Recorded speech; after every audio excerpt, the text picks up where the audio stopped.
जय महादेव। आज का हमारा विषय है कि गणपति विसर्जन किस प्रकार से करना चाहिए, या ऐसे कह सकते हैं कि गणपति जी को क्यों बिठाया जाता है, क्यों उनकी पूजा की जाती है। तो इसकी शुरुआत तब होती है जब ये देश, ये भारत अंग्रेजों के अधीन था, अंग्रेजों के गुलाम था। तब उस समय किसी व्यक्ति को एक दूसरे से मिलने की अनुमति नहीं थी। तब क्या होता था, जब भी एक व्यक्ति दूसरे व्यक्ति से मिलता था तो उनको जेल में डाला जाता था। तब ये नियम आगे बनाया था अंग्रेजों ने, जिसको आज लोग 144 धारा कहते हैं, जिस धारा में एक व्यक्ति को दूसरे व्यक्ति से नहीं मिलना है। कारण ये था कि यदि एक व्यक्ति दूसरे व्यक्ति से मिलेगा तो वो कोई योजना बनाएगा और अंग्रेजों के शासन को ध्वस्त न कर दें। इसी कारण बाल गंगाधर तिलक जो महाराष्ट्र से थे, उन्होंने और उनके साथियों ने मिलकर एक योजना बनाई कि क्यों ना हम यहाँ पे गणपति स्थापना करें, तो 11 दिन उनकी पूजा आराधना करें दोनों समय, और साथ ही भजन कीर्तन हो, उसमें हम एक दूसरे से मिला करेंगे, क्योंकि अंग्रेज हमें ऐसे तो मिलने देंगे नहीं एक दूसरे से मिल, तो इस बहाने हम एक दूसरे से मिला करेंगे। इस प्रकार वो एक दूसरे से मिलते थे और ऐसे ही मिलने मिलने में वो योजनाएं भी बनाते थे कि अंग्रेजों को कैसे ध्वस्त करना है, उनके खिलाफ क्या कार्य करें जिससे उनको पराजित किया जा सके, उनको हराया जा सके। तो अंग्रेज इस प्रकार की योजना बनती थी। गणपति 11 दिन बिठाते थे, गणेश चतुर्थी को गणपति बिठाते थे और अनंत चतुर्दशी को गणपति जी का विसर्जन किया जाता। तो इस कारण गणपति जी का बिठाना और विसर्जन का कार्य होता था। अंग्रेजों को यह इतिहास गणपति जी को बिठाने का कार्य कब शुरू किया गया और क्या है, लेकिन चलो गणपति जी बिठाना गलत बात नहीं है। आप बिठाते हो, अपने घर पूजा करते हो, आराधना करते हो, बहुत अच्छी बात है, करनी चाहिए। भगवान की पूजा करना गलत नहीं है, लेकिन बात तब आती है जब आप भगवान की पूजा सही तरीके से नहीं करते। तो जानिए त्रुटि क्या करती है। त्रुटि इसमें यह रहती है, सबसे पहले त्रुटि है मूर्ति, जो कि चीनी मिट्टी की और बाती जहरीले रसायन युक्त कलर वाली मूर्ति। इससे बढ़िया आप ये करें, अगर आपके बिठाने की श्रद्धा हो प्रभु को, तो इससे आप ये कर सकते हैं कि जो उस बनाने वाला मूर्तिकार है, मिट्टी की मूर्तियां बनाता है, उससे कहिए और वह तालाब की मिट्टी लाए और तालाब की मिट्टी से मूर्तियां बनाए और उसमें जहरीले रंग न मिलाकर सामान्य प्राकृतिक रंग है उनसे उनको रंग रोगन किया जाए। और जब वो मूर्ति पूजा के उपरांत अंत में जल में विसर्जित की जाएगी तो वही मिट्टी वही की थी और उसी में मिल जाएगी। जैसा कि श्री कृष्ण भागवत गीता में भी कहते हैं कि हे अर्जुन, ये समस्त संसार मुझसे उत्पन्न हुआ और मुझमें ही अंत में मिल जाता है। उसी प्रकार वह मिट्टी भी उस सरोवर से ही उत्पन्न हुई थी और सरोवर में ही अंत में मिल जाती है। तो ये सबसे श्रेष्ठ कार्य है।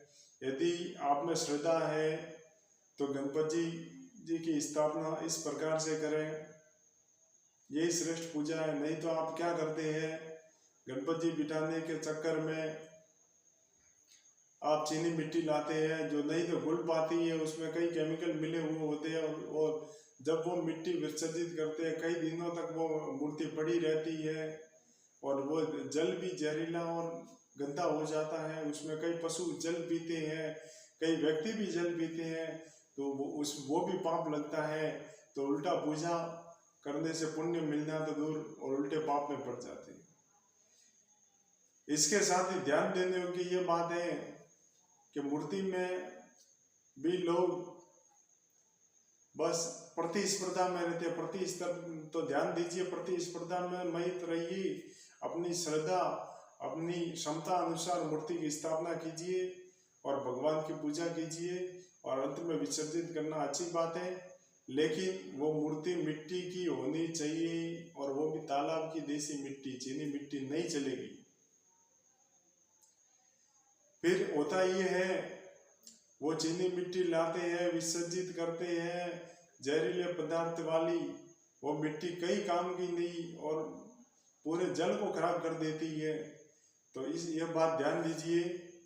गणपति जी बिठाना सही बात है, लेकिन उनकी पूजा, उनका नियम पालन करना भी जरूरी है। यदि आप ये नियम पालन नहीं कर पा रहे हैं तो पूजा आराधना का कोई महत्व नहीं है। तो मुख्य बात यह है ध्यान देने की, इन बातों का ध्यान देना सबसे बड़ी बात है। और प्रकृति के साथ, क्योंकि प्रभु ने आपको जब इस धरती पर भेजा था तब प्रभु ने आपको ये धरती कैसी दी थी, सबसे पहले तो ये सोचिए। क्या प्रभु ने आपको इतना प्लास्टिक वाली धरती दी थी जिसमें इतना सारा कूड़ा कचरा कई पदार्थ डाले हुए, ऐसी धरती दी थी? नहीं, ऐसी धरती प्रभु ने आपको नहीं दी थी। तो क्या आप अंत में जब इस धरा से, इस धरती से, पृथ्वी से, इस भूलोक से विदाई लेते हो तो प्रभु को कैसी भूमि सौंप कर जाओगे? जब हम किसी आश्रम या किसी होटल में ठहरते हैं तो वहां पे स्पष्ट रूप से शब्दों में लिखा हुआ होता है कि होटल की वस्तुएं या आश्रम की वस्तुएं और आश्रम की संपत्ति जिस प्रकार से आपको सौंपी जाती है उसी स्थिति में जमा कराना आपका धर्म है। नहीं तो आपको किसी भी प्रकार का कोई नुकसान या क्षति होती है, उस क्षति की पूर्ति आपको करनी होगी। तो क्या आप क्षति पूर्ति करते हो?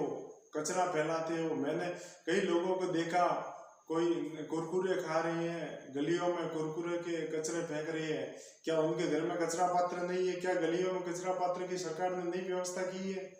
लेकिन कचरा फेंक देते हैं कहीं पे भी। वो ये भूल जाते हैं कि प्रभु ने हमें क्या संदेश दिया है। और इसके साथ ही आपको ये भी समझना होगा कि आपका जन्म हुआ था, आपके माता पिता और आपको ये भूमि शुद्ध एवं अच्छी प्रभु ने दी थी जिसमें आप स्वस्थ रह सको, दीर्घायु हो सको। लेकिन हमने इस भूमि को बिगाड़ दिया है, कई प्रकार के कचरे डालते हैं। जो वस्तु खाने की है उसको खा के कहीं भी कचरा डाल देते हैं, उद्यानों में कचरा करते हैं। और जब आप इस धरती से विदाई लेते हैं तो प्रभु का आप क्या उत्तर दोगे? तो ध्यान दीजिए, हमें धरती को, इस पृथ्वी को खराब नहीं करना है। इसी के साथ हमें अच्छी तरह से जीवन यापन करना है और इन बातों का ध्यान रखना है कि गणपति विसर्जन तो विशेष ध्यान देने योग्य ये पहल से एक शुरू कीजिए। अपने घर से आप सोचेंगे कि मैं अकेला करने से क्या होगा, वो कहेगा मैं करूँ तो क्या होगा। अपने घर से शुरुआत कीजिए, अपने गली वालों को बताइए, अपने मोहल्ले वालों को बताइए, अपने शहर वालों को बताइए और अपने प्रांत वालों को बताइए, अपने जिले वालों को बताइए, अपने देश वालों को बताइए। इस प्रकार केवल देश ही नहीं पूरे विश्व में ये बात फैल जाएगी और जल्द ही इस पर लोग कार्य करने लगेंगे और हम प्रकृति से जुड़ते रहेंगे। इसी के साथ ये हमारी जानकारी थी।